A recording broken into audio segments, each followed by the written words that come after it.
everybody, welcome back, camping families. Josh the RV Nerd here in Coldwater, Michigan, my sleepy little southern Michigan town, with a new model here. But basically, this is what happens when two of Jayco's most popular and best bunkhouse floor plans come together and have a baby. This is the new 285 BHS. It is the child of the 287 and the 28 BHS. It is a fantastic family camping floor plan that has the freaking biggest shower I think I've ever seen in anything in this class. It is a shower like if you need to put down like a little stool or something, or if you need to get in there and help bathe a baby, this is a big time shower that can get that done. You've got all kinds of best in class qualities here, like Goodyear Endurance radials, a taller ceiling, an unmatched 2+3 year warranty, carpetless flooring, and matchy-match slide floors, which I love. And this is a true queen, not a Shorty McShortpants bed goblin camp queen. If you don't know the bed goblin, those are little guys that live under your bed and want to rip your toes off if your feet stick out past the sheets, but they can't get through the sheets. It's a whole thing with the sheet fairy union. Never mind. Anyway, this has 600-pound rated bunks. 2 of them. So each of those beds is rated for 600 pounds, which is yet another, I think, best in class quality. And there's a bunch of little details like that that all add up. This is a smarter class. The definition of smarter class camper. Everything that really matters and nothing that really doesn't, all wrapped up into one here. It's got some fantastic qualities. It's got a couple little things, but typically they're things I can work around. The things that really matter, they crushed it here. Like my Uncle Gary crushes a beer can against his forehead. Although he forgets to drink the beer first, so, you know, he gave himself about 2 concussions last summer. It's a whole thing. Anyway, thankfully he still got that plate in his head from that accident when he was younger.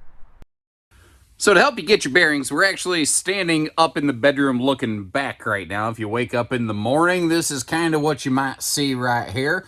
We're going to begin from the top down here. We've got a 6'9" ceiling. It's not exclusive to J-Flight, but there's still plenty of 6.5-foot ceiling campers out there. The extra 3 inches means taller slide, taller cabinets, taller shower, taller bunk space. So, especially with this one having the heavier rated bunks, what I like to call big kid bunks, it might be a good fit right there. Now, I like these big windows and I like how they're all framed out. There is a lack of slide side windows in here. The whole J-Flight series just went through like a major set of revisions, and I almost feel like they almost need like a Jayco Bill of Rights, where they need 10 little nudges next year. And I would like to see some slide side windows reintroduced myself, but that's just my 2 cents. As we go through this, I would really encourage you to share what you like, what you dislike, what you'd change given the opportunity. And, if you appreciate how we're pointing out things that are good and things that maybe you won't like. Hit that subscribe button if you're new with us, or like our video if you're a return member of the RV Nerd Herd. You can get the, 15,000 BTU air upgrade here. The bunks, as I mentioned before, and as is visible here via the Dangler, which is Jayco Marketing's name for this thing right here. You can see that 600-pound bunk rating. They're very consistent. Basically, every towable Jayco RV, their sleeping arrangements are rated for 300 pounds per sleeping space. These are double bunks that theoretically could sleep 2 people, so that's a 600-pound rated bed over a 600-pound rated bed. And I'd be curious, what is your 2 cents here? Do you prefer windows on the back or the side wall facing the campsite of the RV? And one thing I want to mention, you got to remember this thing has an outside camp kitchen whose door could flip up and block that sidewall over there if it was located on that, that area of the RV. Household outlets hiding way back there behind the open air ladder wall. And I like the extra little grip handle up next to those USB plugs. We do have a window in the door. They did that nicely. It doesn't have a shade, but one could certainly be added. Another neat little detail I noticed, it's not a fancy pants digital electronic command center, but all of our stuff is up here away from the little kid fingers. Now, I'm not sure what to think about this. The entertainment center here is on Boardwalk and Park Place, straight across from the sofa where I'm sitting right now. The positioning of it, I think, is fantastic. But this level of camper isn't always necessarily something where I think everybody needs or wants a television. So I do like that that's a big chunk of potential open storage, but it is wide open. Or if you want to mount a TV in there, you might have to come up with something to do it. So I don't know that I like it. I don't know that I dislike it. I guess I'm just kind of open to some feedback and some input from you folks. Now we're looking at the farmhouse decor today. That's where all this kitchen white's coming from. You can get that in a brown tone called cottage. And that 12-volt fridge or the gas electric two-way fridge, because you have your choice between both in this, they will match the kitchen decor. They're using one of the only 12-volt fridges that has exchangeable faceplates. With this being a stick and tin camper, they did a cool job of really exercising the fact that they could put power outlets right in the sidewall. I do wish that would have been dropped down a little bit, but I also don't think that's the worst position. I think that would still work. The USB plugs over here on the opposite wall, though, kind of hanging out in thin air over Neverland. You know, second star on the right and straight out till morning. That is a little bit, I don't know, of a head scratcher there. Now, as we slide back over here looking at, well, speaking of the slide, the super slide, notice that it is carpetless and it is floor flush. You can see the little overhang flap right there, especially when you get to see the edge of it. But I really like how all the flooring matches one another. It is a traditional pedestal style booth dinette. Here's a little thing that I like to do in the RVs that, you know, I've had over the years or that I like to use.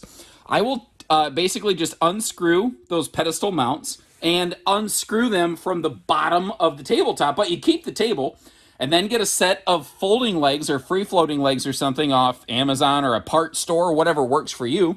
And there you go. You suddenly have a free floating table. And I like that because you could use that big U dinette, which folds down to a big sleeper, as we're going to see. You could use it like an open lounge. You could slide that table over here to use it for a little bit of dinofa action. We're going to talk more about some sofa options you have as well. You could use it as kitchen prep space. You could take it outside for picnic time. It just makes it very, very functional. They've scaled down the lighting in this from what they had last year in the 28 BHS, but I think they actually peeled out excessive lighting. I do like when RVs are nice, light, and bright, and I think this qualifies for that without needing another 6, 7, 8 light fixtures in the ceiling sucking up all of our battery power for boondocking, although you can shut those off individually if you're so inclined. All the cabinetry, by the way, pocket-screwed lumber core, which is my favorite variety of lumberjack metal, but neither here nor there.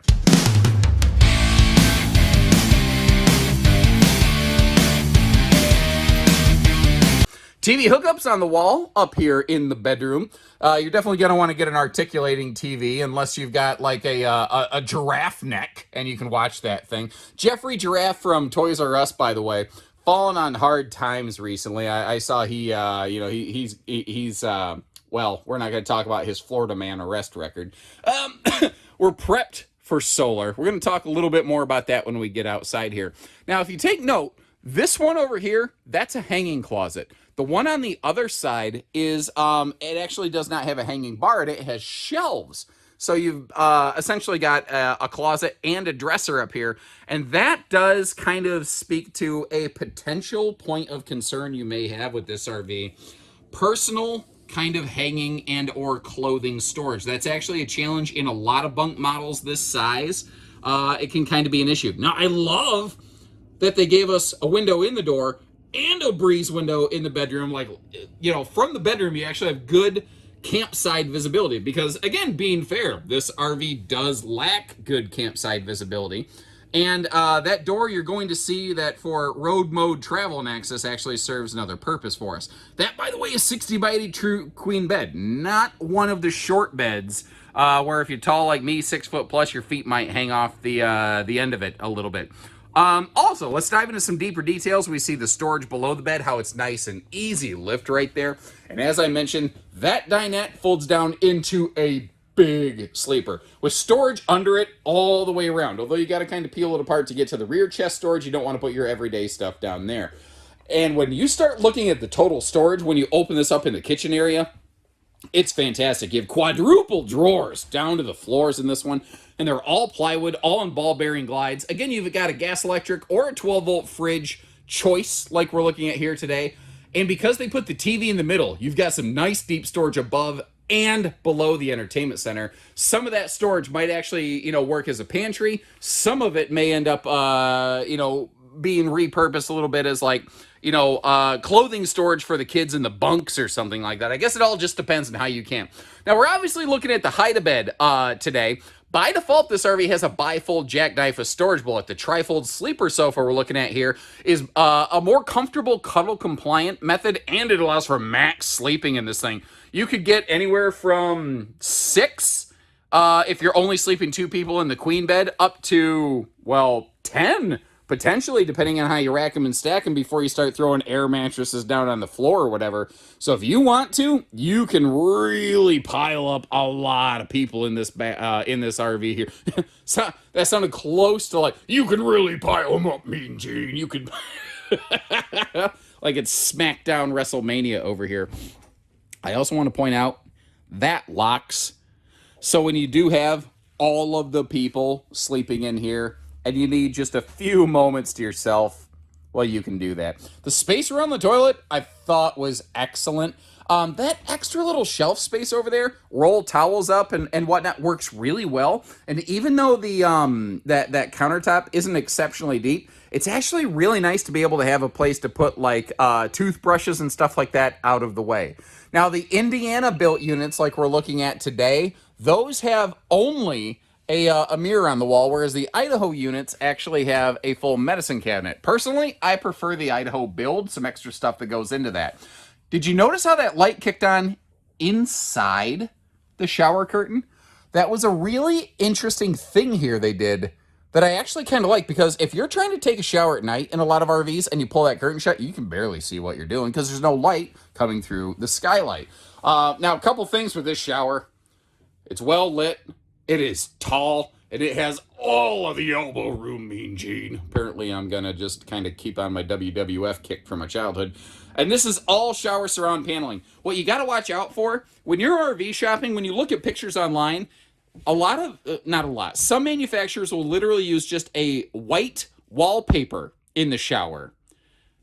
So you don't actually have like a plastic surround paneling. That's a little tricky camping pro tip while you're shopping there from your Uncle Josh, something to give you an idea. But like I said, the shower space in this is huge. I think it's the biggest shower I've ever seen in this class and category. And I think that is an absolutely awesome feature. What some people may not care about, and what some people might care a lot about though, is the traveling road mode access, and how this one has what I'm going to call a travel trailer two-step, two-stage kind of access thing. And to really help simulate some storage on this one, I've got the like all the lights off. Like if this thing's at a storage lot, this is what it might kind of look like for you. What is nice is if you need to get in here, you need to pack up like the kitchen, like all of the cabinetry storage remains available. The sink, the drawers, all of that's available. As we turn around over here, you see that I'm trying to do it slow. I don't want to make anybody motion sick, so sorry you're not looking at anything cool for a second. The bathroom is readily accessible, and you can open and close the door without fighting with the slide-out fascia. The beds for the kids or the guests or whatever are right here by the door, but you may have noticed how the slide-out does cut us off from getting up to the front bedroom. That is where it's kind of nice that they did include that second door for this one. Some people like the second door. Some people don't. What is your take on that? Do you like it there? Do you like it not there? I like it there, and I would just leave it deadbolted when I, didn't want somebody coming in here like a gas station murder hobo coming to get me. The new look they have on these for the 2023 season, really looking sharp in that direct sunlight right there, I think. So often here this time of year, I'm just getting this dreary, overcast, ugly, not fun kind of weather. But they went away from that corrugated skin that they had on the nose previous years, and personally I think it just churched it up. Now that's subjective, but I think this looks really, really good. And a thing to consider on campers like this, the exterior, all your sidewalls, your nose, and your rear wall, they're painted.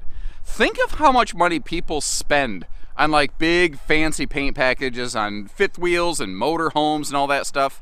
I'm not saying this is equivalent. I'm not trying to connect those dots. I'm not trying to smoke screen you. What I'm saying is you are benefiting from a full exterior paint package on this without the big fancy price tag, which is actually kind of a cool thing that not everybody necessarily, gives credit to in the stick and tin market. Now, this has full true pass-through storage. Notice the big doors on both sides. And I get that looks, it's like, what? They just left a wire hanging down? Okay. That is their inverter prep. It's just a simple wire that hangs down, where if you wanted to splice into it and add an inverter to this RV, a small number of outlets could be powered by that inverter and give you some, household outlet function off battery power when shore power and generators not available. Now, understand, if you do that, you will tax your battery reserves more aggressively and more quickly. So you're going to want to make sure that you kind of factor and budget that. Kind of on a similar note, by default, this RV, the way that we're looking at it here today, has a prep plug for roof-mounted solar up top.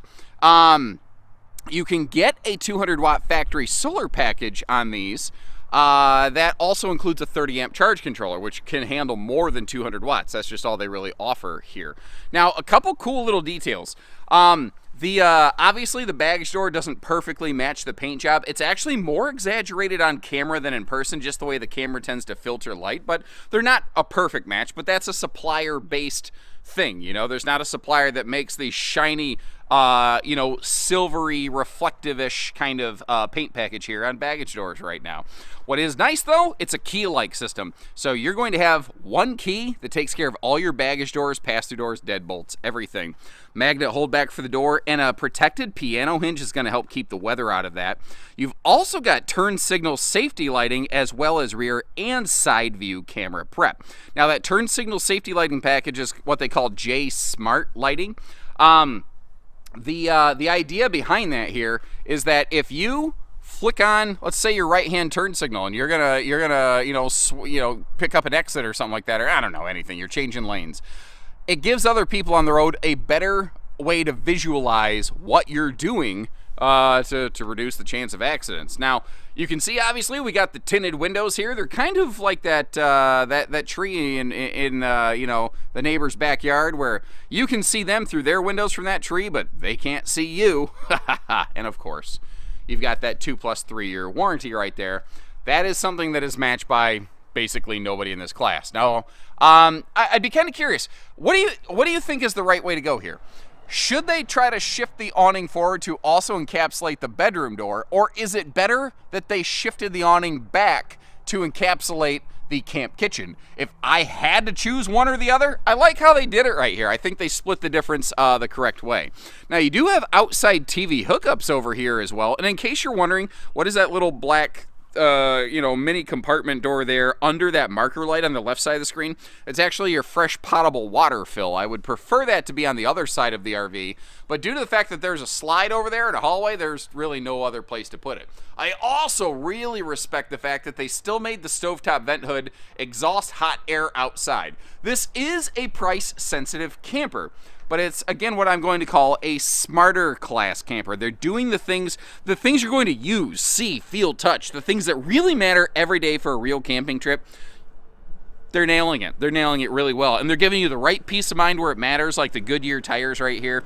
American made, 87 mile an hour rated, and above those is a literal silver lining to a potentially cloudy day. They put a galvanized steel shell inside their wheel wells. God forbid you have some kind of blowout. I'm not going to say it's going to give you perfect 100% always protection. That almost sounded like some kind of, I'm not even going to get into what I thought that sounded like, because HR is going to have a field day with it. No, what I'm getting at is it sounded like a commercial. Anyway, sounds like Hefty Bags or something. If you have a really nasty, wicked blowout, the wheel well liner right there might prevent some damage, but you still want to get the RV brought down from high speeds. Now, they don't have any kind of sink in this little camp kitchen cooking convenience station, whatever you want to call it, but I do love the Sir Mix-a-Lot double up drawers, as well as Dad's medicine cabinet for the bottled water and the barley pop. It's cool and refreshing on a hot summer day. Or be like my grandfather and keep your bait in there just to irk my grandmother. You see the little, it's not a sink, but they do have that little cold water sprayer hose kind of thing right there. You can You could do like my grandparents did when I grew up camping with them, and you know, you could go wash your hands in the wash basin. We had one of those like you know, thermal bags of hot water that hung off a tree in the sun, and a little wash pan where you could go over and wash your hands. That's how I grew up camping. Anyway, it wasn't totally primitive boondock camping, but it was just a step you know, beyond that. Now on the back here, you've got a tankless on-demand water heater. So, as long as you've got water coming in, and you've got propane and just enough 12-volt power to ignite that sucker, you got hot water. You also are not going to be subjected to nearly as much of the, you know, the motion sickness in the camper as people move around with these new quick drop stabilizers right here, due to that second kind of additional leg that can drop down and cinch down to the ground. Basically a built-in JT strong arm stabilizer, if you're familiar with that. Now you might notice, very nice feature right there, you have a single sewer outlet with a black flush and an outside hot-cold shower above it. And a lot of that kind of stuff, that's boring stuff to talk about. Doesn't feel like major factors, but those are the kind of things that so many RVs in this class and price point don't have. Again, the stuff that really matters for everyday camping, they've done really well here. Now it does have a walkable roof.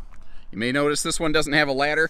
They are prepped for a ladder, and a ladder is an available option on these. So kind of keep that in mind. If you like everything about this, but the one you look at Bish's RV doesn't have a ladder, we can fix that, folks. And a final thought here. I always like to ask myself, like, who is this camper for?